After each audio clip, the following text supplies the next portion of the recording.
evidence indicating that lying behind the great deception of 9/11 is the great conspiracy of 9/11. But first, more historical context. When we come back, 3 true stories of fake attacks on America.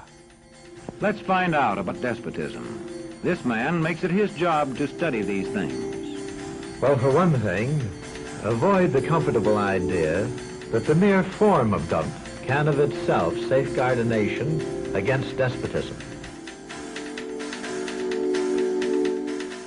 Welcome back to The Great Conspiracy, the 9/11 news special you never saw. If 9/11 is a big lie, a fake attack, an inside job, is it unique? No, quite the reverse. Most war-triggering incidents are great deceptions. The Mexican-American War, the Spanish-American War, the attack on Pearl Harbor, all involved secretly contrived attacks on Americans planned or encouraged by American presidents. The Vietnam War and Desert Storm in 1991 also were triggered by deceptions involving U.S. presidents. If 9/11 is not such a deception, it's an exception to the rule. Most people want peace most of the time. That's a problem for rulers bent on war. History teaches that rulers arranging for their country to be attacked, or appear to be attacked, is the fastest method for these rulers to get their way when they want war. Consider only 3 cases, starting with this book, Body of Secrets. Author James Bamford is a former Washington investigative producer for ABC's World News Tonight with Peter Jennings. I learned of this book on ABC's website. Bamford's information comes from interviews with, for instance, the former dean of the U.S. intelligence community, and from government documents. It takes 80 pages to list Bamford's more than 600 information sources. Here's the story. It's 1962. John F. Kennedy is U.S. President, Robert McNamara is Secretary of Defense, and Admiral Lyman Lemnitzer heads the U.S. Joint Chiefs of Staff. The CIA fails in its illegal Bay of Pigs invasion of Cuba. JFK decides, Bamford writes, to back away from military solutions to the Cuban problem. But Lemnitzer, the CIA, and others at the top remain obsessed with Cuba. Writes Bamford, as the Kennedy brothers appeared to suddenly go soft on Cuba, Lemnitzer could see his opportunity to invade quickly slipping away. Attempts to provoke the Cuban public to revolt seemed dead. Lemnitzer and the other chiefs knew there was only one option left that would ensure their war. They would have to trick the American public and world opinion. Lemnitzer comes up with Operation Northwoods. We could blow up a U.S. ship in Guantanamo Bay and blame Cuba. Casualty lists in U.S. newspapers would cause a helpful wave of national indignation. We could develop a communist Cuban terror campaign in the Miami area, in other Florida cities, and even in Washington. An elaborate variation. Create an exact duplicate for a civil registered aircraft. At a designated time, the duplicate would be loaded with selected passengers, all boarded under carefully prepared aliases. The actual registered aircraft would be converted to a drone, a remotely controlled unmanned aircraft. The destruction of that aircraft will be triggered by radio signal. The Cubans would be blamed. Finally, another variation is described by Bamford. On February the 20th, 1962, John Glenn was to lift off from Cape Canaveral on his historic journey. Lemnitzer proposed that should the rocket explode and kill Glenn, the objective is to provide irrevocable proof that the fault lies with Cuba by manufacturing various pieces of evidence which would prove electronic interference on the part of the Cubans. Thus, Bamford notes, as NASA prepared to send the first American into space, the Joint Chiefs of Staff were preparing to use John Glenn's possible death as a pretext to launch a war. The Operation Northwoods plan shows the Pentagon was capable, according to Bamford, of launching a secret and bloody war of terrorism against their own country in order to trick the American public into supporting a war on Cuba. In light of this, does Pentagon complicity in the events of September 11th sound entirely far-fetched? Now, Fast forward just 2 years from Operation Northwoods to August 2nd, 1964.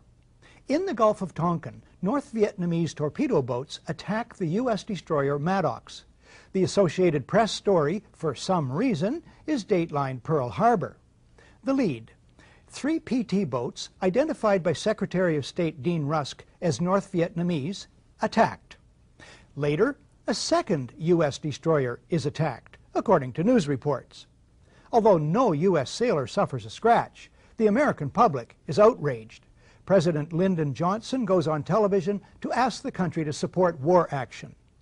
2 days later, the Tonkin Gulf Resolution is approved by the U.S. House of Representatives unanimously, then by the Senate 88-2. The resolution becomes the entire justification for the United States war against Vietnam. Before that's over, 58,000 American soldiers and 3 million Vietnamese die. One small problem: there never were any North Vietnamese PT boats. The events never happened. As Secretary of State Rusk, the President, and Defense Secretary Robert McNamara well know. They know because they planned the entire deception. One source for this is former Admiral James Stockdale in his book, In Love and War. On the night in question, Stockdale is at the controls of a fighter jet, flying cover for the 2 destroyers. He sees nothing. Another source is Ben Bradlee, much respected former managing editor of the Washington Post. Bradlee, in a public lecture in England in April 1987, states, "The facts behind this critically important resolution were quite simply lies." Fast forward again to August 2nd, 1990. Iraq attacks Kuwait, claiming the Kuwaitis are slant drilling into Iraq's oil fields. U.S. President George Herbert Walker Bush pushes for a land war against Iraq, but polls show the U.S. public is split 50-50 on that idea. Then comes this eyewitness testimony before a congressional committee from a 15-year-old Kuwaiti girl. The claim is she cannot be identified for fear of reprisals. While I was there, I saw the Iraqi soldiers come into the hospital with guns. They took the babies out of the incubators, and left the children to die on the cold floor. The U.S. public is outraged. The result? Support for land war zooms. It's a turning point. Desert Storm is launched. 135,000 Iraqis are killed. An estimated 1 million Iraqis, many of them children and old people, then die as a result of 10 years of sanctions. One small problem: there never were any incubator baby deaths, not one. The Canadian Broadcasting Corporation's investigative flagship program, The Fifth Estate, reveals the girl to be the Kuwaiti ambassador's daughter, given her lines and coached in acting by the giant American PR firm Hill & Knowlton. It's one phase in a $10 million joint U.S.-Kuwaiti campaign of deception. This man is lying.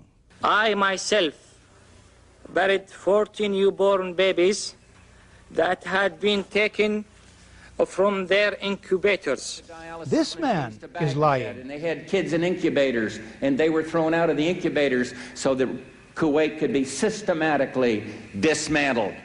There were a lot of people who participated in a conspiracy. Yes, an out-and-out conspiracy of fake organizations, false documents, fraud, and disinformation. So, if a new man named Bush is in the White House and helps engineer a brazen deception in order to achieve global geopolitical goals, as well as domestic and personal ones, it wouldn't be a first, would it? After a short break, a detailed look at the events of September 11th, 2001. Today, democracy can ebb away in communities whose citizens allow power to become concentrated in the hands of bosses. What I say goes, see? I'm the law around here. The test of despotic power is that it can disregard the will of the people.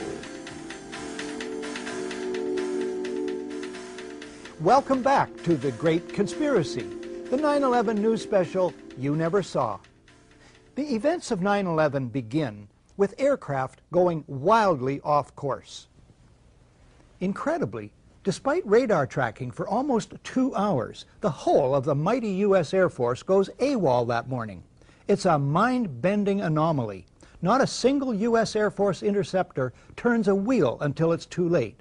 There are no jets at all. It's a matter of historical record.